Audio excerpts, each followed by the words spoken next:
शाह के रणनीतिक कदमों ने भाजपा को गठबंधन बुनने में कैसे मदद की, आइए आपको दिखाते हैं स्पेशल स्टोरी। सबसे पहले आपको बताते हैं 2014 से पहले की भाजपा। 1998 में भाजपा के तत्कालीन दिग्गज नेता अटल बिहारी वाजपेयी के नेतृत्व में एनडीए सरकार को सत्ता मिली। भाजपा के नेतृत्व वाला एनडीए गठबंधन टीएमसी, एआईएडीएमके, शिवसेना और बीजेडी के आगमन के साथ आगे बढ़ा। चुनाव में भाजपा ने 182 सीटें जीती, जबकि एनडीए एकत्रित रूप से 261 सीटें जीती। बाद में टीडीपी के भारी समर्थन देने के निर्णय से एनडीए को 272 के आधे से ज्यादा अंक की सीमा पार करने में मदद मिली। 2004 के चुनावों में जब कांग्रेस के नेतृत्व में यूपीए ने इंडिया शाइनिंग की धार तोड़ दी, तो वाजपेयी नेतृत्व के एनडीए को हार का सामना करना पड़ा। इस असफलता के बावजूद एनडीए को भारत में एक बड़ा पैमाना हासिल हुआ, क्योंकि कई राज्य इसकी चादर के नीचे आ चुके थे। हालांकि भारत के राजनीतिक परिदृश्य में भाजपा को कोई भी व्यापक विस्तार नहीं देखने को मिला। एनडीए से बाहर चले गए गठबंधन साथी। एनडीए के गठबंधन साथी बीजेडी ने 2009 के चुनावों से थोड़ी देर पहले ही गठबंधन छोड़ दिया। जेएमएम वर्ष 2012 में गठबंधन से हट गई।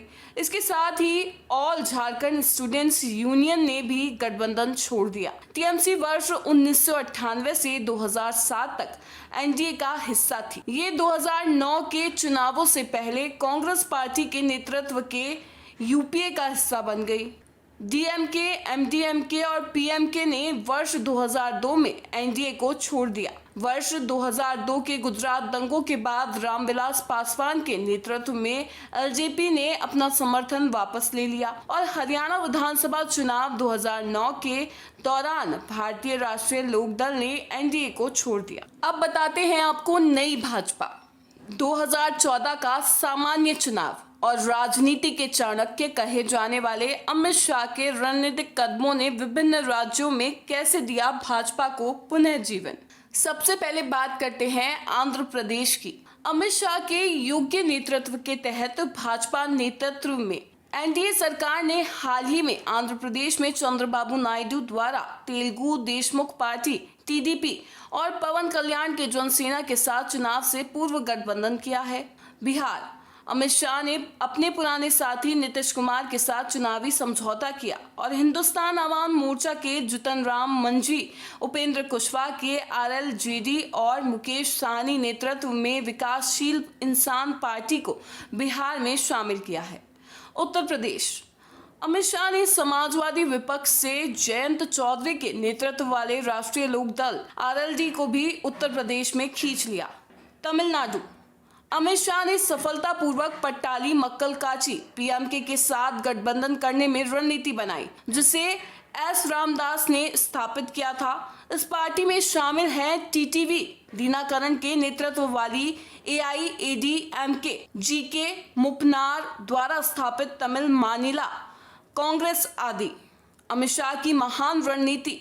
शाह की रणनीति का मुख्य उद्देश्य ये है कि स्थानीय जनता के सांस्कृतिक विविधता, सामाजिक, जाति, समुदाय और धार्मिक विविधता को सिर्फ संरक्षित ही नहीं रखा जाए, बल्कि दशकों तक विकसित होने दिया जाए।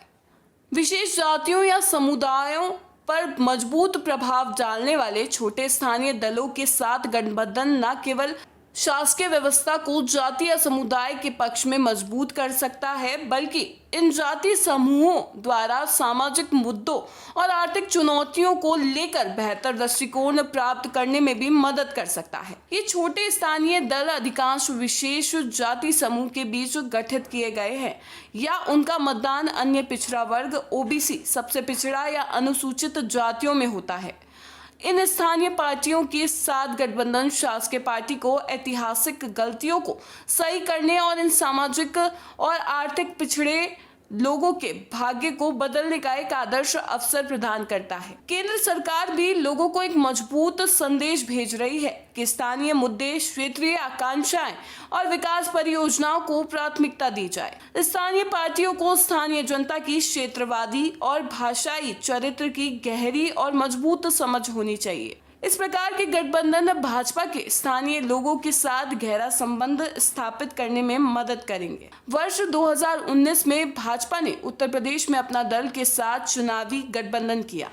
इसने कुर्मी वोटों को मजबूत किया। संजय निषाद की निषाद पार्टी के साथ अपने गठबंधन के माध्यम से इसने और निषाद वोटों को मजबूत किया, जबकि झारखंड में एनडीए गठबंधन के सभी झारखंड छात्र संघ AJSU ने केवल 2019 में एक लोकसभा सीट जीती।